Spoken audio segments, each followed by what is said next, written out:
Hello po sa inyong lahat. Andito po ako ngayon sa tabing dagat sa Barangay Candalapdap, Tagkawayan, Quezon.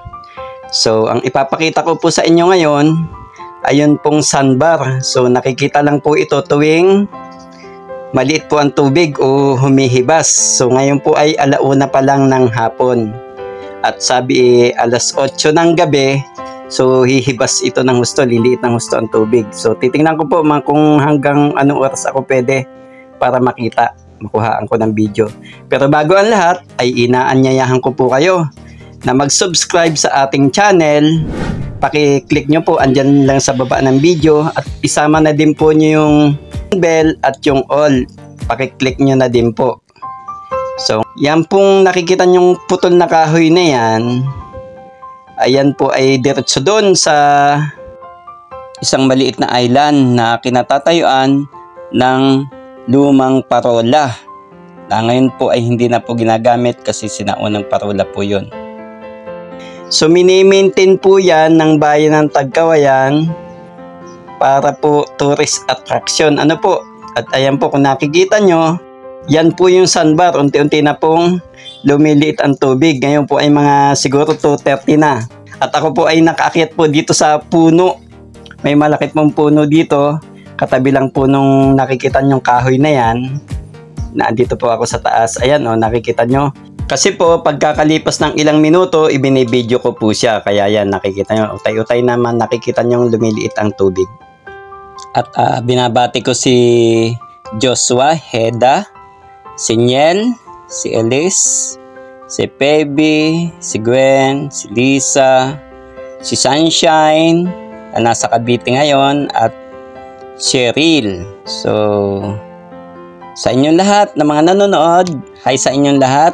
At saka kina Rose, si Beb, si Leslie, si Tonet, si Lovelyn, si Malin, si Nicole, at Ninya. At yan po yung parola na nakikita nyo na sinasabi ko. Yan po, nakikita nyo po yung sandbar na yan, lumilitaw na. Yan po ay pagka wala na pong tubig at hibas na, makakapaglakad ka po ng walang tubig hanggang dyan po sa parola. Ang sabi po ng mga napagtanungan ko, mahigit daw pong 2 kilometers buhat po dito sa tabi hanggang doon. So malayo-layo din po, ano po. At ayan, kung napapansin nyo, ayan, malaki na ang sandbar. At kung kanina ay dyan sa punong yan, ako nakaakyat. Ayan, dyan sa punong yan. At kung napapansin nyo, yung punong yan na mailiit, yung maikli na yan, may tubig kanina. Ngayon, ayan, wala na at napakahaba na ng buhangin na walang tubig. Di po ba? Ayan, at mamaya po ng konti ay maglalakad na ako. Lalakadin ko kung hanggang saan ako makakaabot. Kasi mamayang gabi naman ay wala ng tubig lahat-lahat yan. Kaya lang hindi siguro natin makukunan kasi gabi na. Kaya ito ngayon, kung nakita nyo, ayan, ang ganda oh. Hindi pa totally lumilit ng husto, para siyang sawa. At ako po ay naglalakad na dito para makalapit tayo doon sa parola na sinasabi ko sa inyo. At ayan, kung nakikita po nyo, napakalinaw po ng tubig at napakalinis ng buhangin, manilaw-nilaw. Kaya pagka nakikita po nyo yung tubig na medyo mababaw po, para mong kulay gold, kasi po nasisilag po yung ilalim. At ayan po yung ating pinanggalingan kanina oh, ang layo na natin. So naalala ko tuloy, pagka napapapunta ako ng tabing dagat noon at wala pong tubig, hibas, ay kumukuha po ako ng kahoy, tapos pinapanghukay ko po ng buhangin, at may mga nakabaon po kasi doon na mga shell na maliliit ay kinukuha namin. So kayo po, nasubukan nyo na ba na manguha ng shell sa buhanginan kapag walang tubig? Share nyo naman sa ating comment section. yung mga experience nyo na ginagawa nyo kapag kayo pumupunta ng tabing dagat at walang tubig at ganitong hibas. So ito na nga po, tuloy-tuloy tayo, naglalakad tayo. Ayan, dyan tayo nang galing. At hindi pa po nagdudugsong-dugsong yung mga yung mga buhangin po, ibig kong sabihin na para mabuo siya bilang sandbar. So may pong area na wala ng tubig at meron pa. Kaya lang po itong oras na to, hapon na po ito.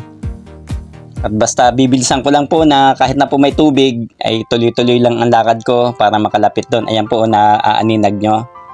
Ayan. Dito po sa lugar na to ay medyo hindi pa po nakikita ng husto yung mga buhangin. Pero may tala na po na maiiga na po yung tubig din dyan. At yan pong parola na yan, ayan malaki ng tingnan. Kaya lang medyo malayo pa din, ayan ganun pa po kalayo. Pero ayan di ba? Ang ganda-ganda na. Parang ang sarap puntahan. Hindi ko lang po alam kung makakaabot ako dyan.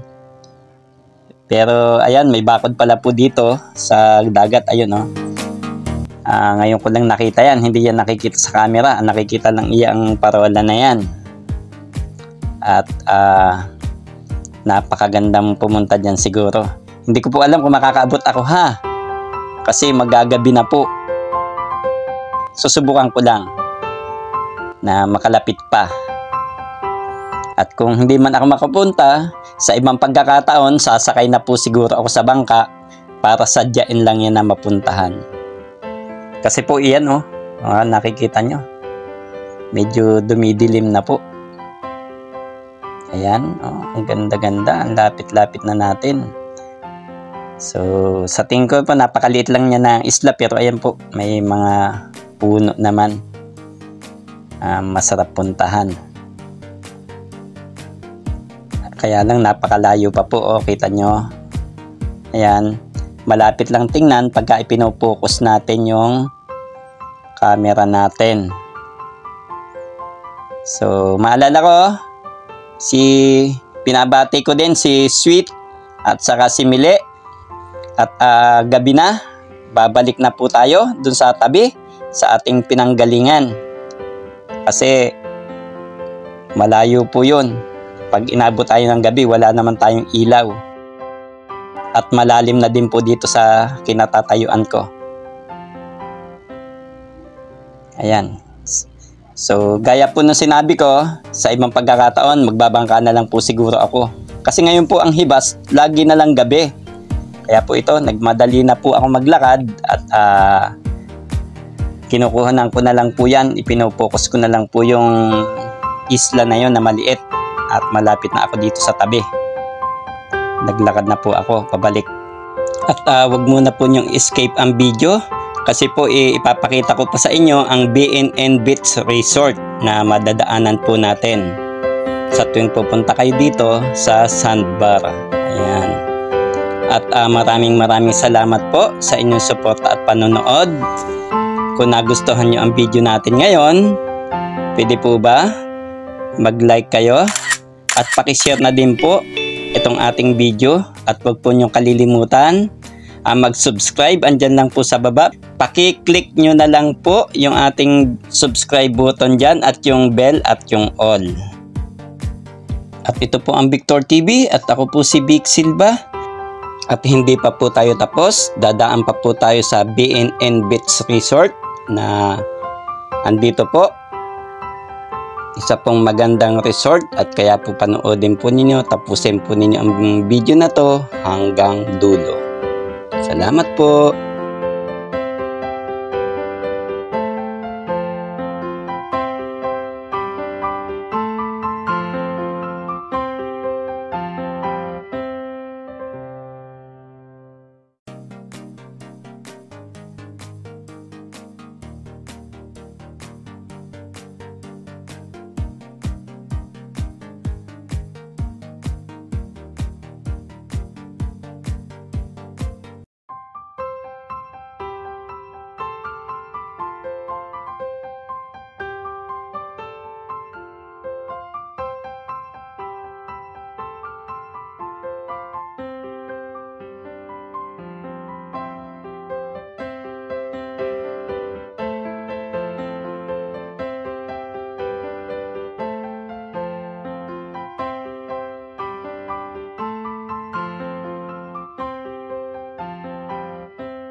Sir, anong pangalan ng beach po nyo?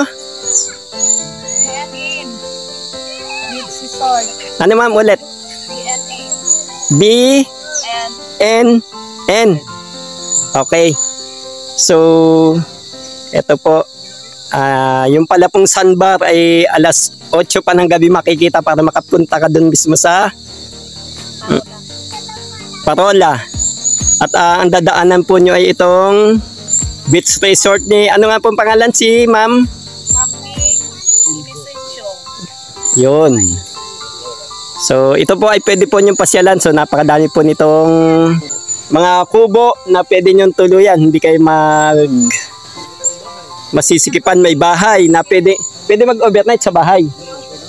Oh, pwede daw po mag-overnight dyan sa bahay na yan. Ayan, napakaganda ng bahay na yan. Oh. Mga taga Cavite nga po. Galing dito ng isang araw. Oh, mga taga Cavite. So, sumadya pa dito. Ma'am Pes. Ano din yan? So yung Binta magandang rin yan. Ano, care. bagaan mo. Vlog mo. Ano makapanood yan eh. Ay, sige sir, sige sir. Ate, lawan niya to. Medyo inaabot po ako ng gabi, hindi ako nakapasok. Ilawan mo yung lupisan. Saglit. Tingnan yung ano. Kasama yung loob, ayun ma'am, iba pa din yun. Ay, yan po ang kwarto ng mag-asawa ni Ma'am Ning. Oo. Kaya lang. Ay ma'am. Ay. Sige po. Alis na ni Bunso yung mga sapi ng cover at noon. Ayan, pwede pong isang pamilya na pumunta dito. Ayan. Bukod po dyan, mayroon pong hagdan dito sa taas. At may kwarto pa din po, kaya sulong-sulong nyo kung isang pamilya kayo. Ayan, medyo wala pong ilaw sa taas. So, pero pag pumunta kayo dito, iilawan yan. At saka wala pong problema sa pagkain. Kung wala kang dalang pagkain, ay may mabibili sa kanila. May tindahan dito. So ma'am, bati kayo ma'am. Hi. Hello. Pangalan niyo ma'am? Grace. Kayo ma'am? Ako po si Isa, ang tao dito ni Ma'am Ning. Ayun, okay, okay. Ano mapapanood saan? Victor TV Taggaw yan ma'am. I-search niyo ma'am.